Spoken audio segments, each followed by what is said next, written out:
उत्तर प्रदेश विधानसभा चुनाव को लेकर चुनावी आंकड़े क्या कहते हैं, क्योंकि यूपी में आखिर मुस्लिम वोट का हिसाब किताब क्या कह रहा है और किसानों के लिए जो समीकरण निकलकर सामने आ रहा है, इसके बाद उत्तर प्रदेश की 403 सीटों का चुनावी गणित क्या हो सकता है को देकर बांटेगा।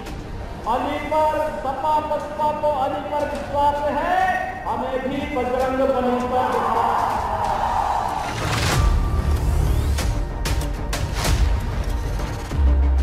इंशाअल्लाह दोबारा योगी को उत्तर प्रदेश का मुख्यमंत्री नहीं बनने देंगे।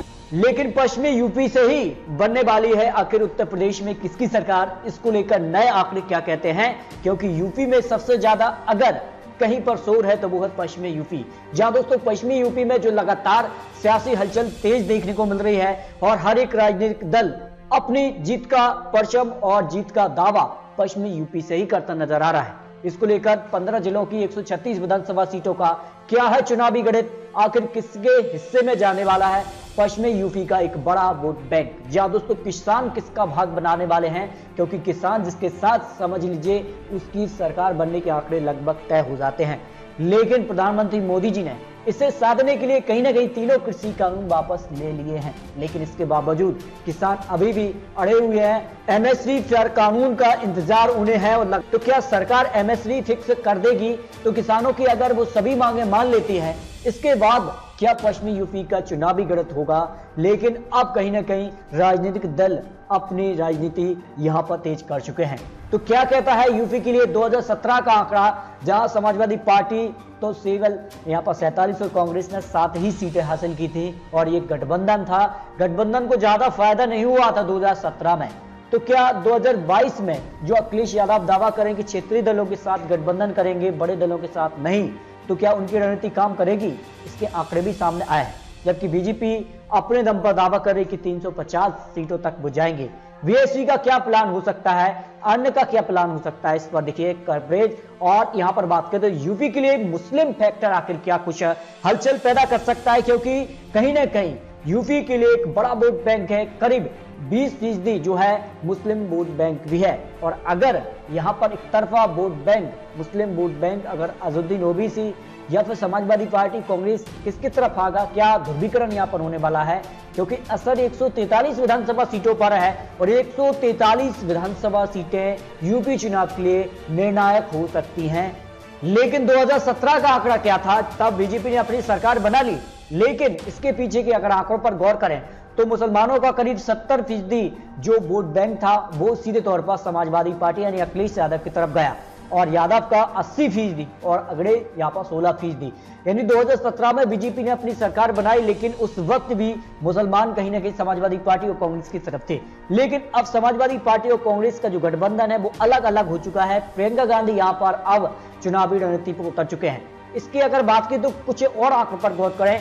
जब 2012 में जो है समाजवादी अपनी सरकार बनाई, 224 सीटें समाजवादी पार्टी ने अपने दम पर हासिल की, लेकिन तब क्या था आंकड़ा, देखिए यहां पर 2012 में करीब यहां पर 68 मुस्लिम विधायक चुनकर आए थे। यानी कहा जाए कि अगर 2012 की जीत के पीछे का अगर बड़ा कारण था तो वो था मुस्लिम विधायक चुनकर आए, यानी 68 143 सीटों पर उनका असर है। और उसमें से अगर बात करें तो 68 सीटें यहां पर मुस्लिम इलाकों से निकलकर आई समाजवादी पार्टी में और 224 तक ये पहुंचे। तो अगर समाजवादी पार्टी को अपने दम पर सरकार बनानी है तो कहीं ना कहीं मुस्लिम वोट बैंक को एक बार फिर से अपने पाले में करना होगा, क्योंकि 143 सीटों पर सीधे तौर पर असर मुस्लिम वोट बैंक का है और 107 सीटों पर तो वो किसी की यहां पर कह सकते हैं कि आंकड़ा बदल सकते हैं, पूरा हलचल पैदा कर सकते हैं। 107 सीटों पर जो है वो माहौल को भी बदल सकते हैं। ये आंकड़े उत्तर प्रदेश चुनाव को लेकर है। लेकिन पश्चिमी यूपी में अगर बात करें तो ब्राह्मण वोट बैंक का भी अच्छा खासा यहां पर असर देखने को मिल रहा है और इस कार से मायावती जी को समर्थन रहा है। लेकिन पिछले कुछ चुनावों की अगर बात करें 2014 लोकसभा और 2017 विधानसभा चुनाव, 2019 लोकसभा चुनाव में तो बीजेपी को ब्राह्मण वोट बैंक का समर्थन मिला है। लेकिन 2022 में किसके साथ होने वाले हैं किसान और किसके साथ जाने वाले हैं जाट, क्योंकि इनका भी एक अच्छा वोट बैंक पश्चिमी यूपी में दिखता है और उसके दम पर कहीं ना कहीं उत्तर प्रदेश में हलचल पैदा हो सकती है, क्योंकि जाट वोट बैंक करीब 20%, पश्चिमी यूपी में मुस्लिम 36% हैं, दलित 25 हैं, ब्राह्मण भी 10% हैं। यानी सारा कुछ जो आंकड़ा है वो काफी महत्वपूर्ण हो जाता है पश्चिमी यूपी के लिए। जहां दोस्तों हाथरस हो, हापुड़ हो, बुलंदशहर, आगरा, फिरोजाबाद, कासगंज, ईटा इसके अलावा अगर बात करें तो मुजफ्फरनगर, शामली, बागपत, मेरठ, गाजियाबाद, गौतम बुद्ध नगर, अलीगढ़ और मथुरा, ये वो कुछ क्षेत्र हैं जहां पर Muslim vote bank, Jat vote bank और दलित और ब्राह्मण का अच्छा खासा असर है और इन पर जो है इस बार जो है राजनीतिक दल अपना अपना वोट बैंक पाने में जुट चुके हैं। लेकिन क्या कुछ हो सकता है? क्या अखिलेश यादव का ही साथ देंगे मुस्लिम वोट बैंक 2012 की तरह? क्या अखिलेश यादव 2022 में अपनी सरकार बनाने वाले हैं? आखिर बीजेपी की रणनीति क्या करेगी जिस कार से बीजेपी उद्घाटन पर उद्घाटन कर रही है? क्या पूर्वांचल एक्सप्रेस वे हो या फिर जो नया हवाई अड्डा हो? लेकिन किसानों का भी एक अच्छा खासा प्रभाव है और अगर किसान जो मांग है उस पर अड़े हैं, एमएसपी फिक्स नहीं होती है, तो फिर किसानों का कहीं ना कहीं प्रभाव 120 विधानसभा सीटों पर है। और सीधे तौर पर यहां पर अनुमान माना जा रहा है कि 2017 में तो बीजेपी को 136 में से 109 विधानसभा सीटों पर जीत मिली थी, लेकिन इस वक्त बीजेपी को इस क्षेत्र में नुकसान होने की संभावनाएं लगाई गई हैं, जो एक्सपर्ट ने आंकड़े जारी किए हैं। लेकिन क्या कुछ मामला बन सकता है 2017 के मुकाबले 2012 में, जहां समाजवादी पार्टी ने इस क्षेत्र में अच्छी पकड़ बनाई थी, लेकिन 2017 में ये पकड़ ढीली पड़ गई थी। लेकिन एक बार फिर से 2022 में समाजवादी पार्टी को किसान आंदोलन के बहाने उत्तर प्रदेश में इस क्षेत्र में पकड़ बनाने का मौका मिला है और क्या समाजवादी पार्टी इस मौके को बुना पाएगी या नहीं? इस पर देखिए 2017 के चुनावी नतीजे। देखिए बीजेपी को 103 विधानसभा सीटें 2017 में क्षेत्र से मिली, जबकि समाजवादी पार्टी को केवल 27 सीटें, बीएसपी को 3 सीटें, कांग्रेस को 2 सीटें, आरएलडी को 1 ही सीट यहां से मिले। यानी सीधे तौर पर 2017 में बीजेपी को समर्थन मिला, क्योंकि 2012 में तो समाजवादी पार्टी ने इस क्षेत्र से 58 सीटें निकाली थी। तो क्या 58 सीटें वो निकाल लेंगे और अपनी जीत की तरफ बढ़ पाएंगे? पश्चिमी यूपी पर काफी महत्वपूर्ण यहां पर जो आंकड़े बन रहे हैं।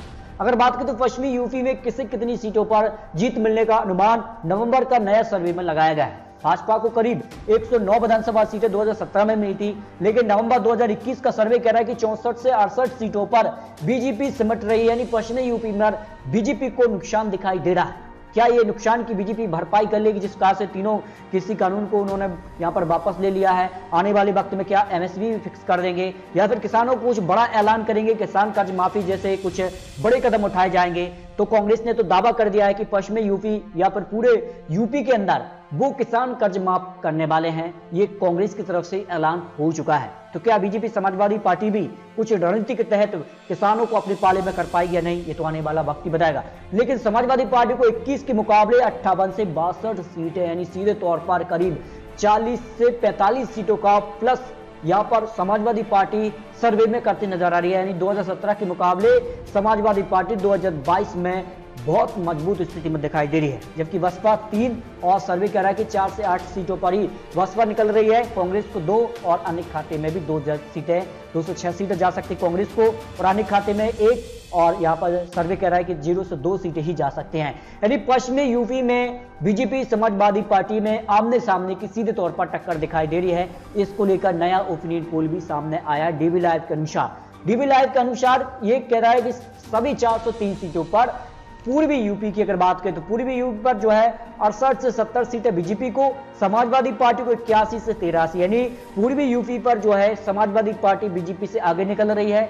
बीएसपी को 4 से 6 सीट ही निकल रही हैं। इसके अलावा पश्चिमी यूपी पर क्या हाल है, क्योंकि पश्चिमी यूपी के आंकड़े आपको दिखाएं, बीजेपी को 40 से 42 सीटें दिखाई गई हैं डीबी लाइव के अनुसार, जबकि 78 से 80 सीटें मिलने का अनुमान समाजवादी पार्टी को पश्चिमी यूपी पर डीबी लाइव ने लगाया है। यानी सारा मामला उलट हो रहा है, बीजेपी को नुकसान हो रहा है, समाजवादी पार्टी को नुकसान हो रहा है। इसके अलावा अगर बात करें तो यहाँ पर मध्य यूपी में बीजेपी को 33 से 35 सीटें, जबकि समाजवादी पार्टी को 29 से 31 सीटें। मध्य यूपी जो क्षेत्र है, अवध क्षेत्र जो है, वहां पर बीजेपी को फायदा है, जबकि समाजवादी पार्टी को यहाँ पर ज्यादा मार्जिन नहीं मिल रहा है। जबकि बुंदेलखंड में बीजेपी को 6 से 8 सीटें, जबकि समाजवादी पार्टी को 7 से 9 सीटें मिलने का अनुमान है।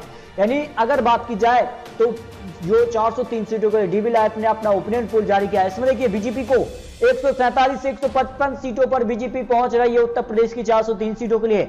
समाजवादी पार्टी को 195 से 203 विधानसभा सीटें, यानी बहुमत का आंकड़ा 202 है, उसको पार करती नजर आ रही है। जो नया सर्वे यहां पर डीबी लाइव ने जारी किया इस हिसाब से। और यहां पर बात करें बीएसपी को 12 से 20 सीट ही मिल रही हैं और कांग्रेस को 24 से 32 सीटें, यानी कांग्रेस को फायदा हो रहा है, मायावती जी को नुकसान हो रहा है। प्रियंका गांधी जो लगातार उत्तर प्रदेश में सक्रियता दिखा रही हैं, उसका फायदा उत्तर प्रदेश में कांग्रेस को मिल रहा है। जबकि अनिल खाते में भी 5 से 13 विधानसभा सीटें मिलने का अनुमान यहां पर लगाया गया। जबकि पंजाब में कांग्रेस की सरकार बनती नजर आ रही है, जो डीबी लैब ने नया ओपिनियन पोल जारी किया है। उत्तराखंड में बीजेपी को झटका हो सकता है, गोवा में झटका हो सकता है। इसके अलावा अगर बात करें तो यहां पर मणिपुर में भी कांग्रेस एक बड़ी जीत की तरफ बढ़ रही है। जो आंकड़े यहां पर हैं, मणिपुर के लिए कांग्रेस को 39 सीटें से 41 सीटें उत्तराखंड में मिल रही हैं, जबकि बीजेपी को 26 से 28 सीटें। गोवा में 40 सीटों में से बीजेपी को 12 से 14 सीटें, कांग्रेस को 18 से 20 सीटें हैं।